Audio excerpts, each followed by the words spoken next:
আসসালামু আলাইকুম। আমরা আছি কুরুপাতা অর্থাৎ কচু ছাড়া যাকে বলে সুন্দরীর দোকান। দেখেন, এখন আমি আছি পাহাড়ের উপর।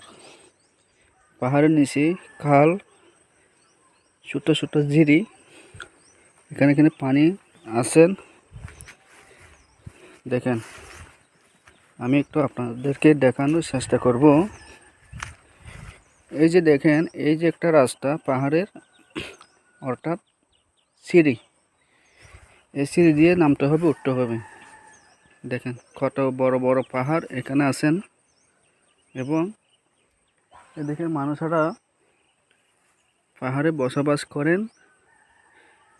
বেশিরভাগ মানুষ এখানে ব্যবসা বাণিজ্য করতে আসেন। এবং বেশি হচ্ছে মানুষ উপজাতি। এদিকে এদিকে কলা গাছ, বিভিন্ন ধরনের ইত্যাদি গাছ, এখানে ফল ফুলের গাছ রয়েছে। সবাই একটু লাইক শেয়ার করবেন। ধন্যবাদ।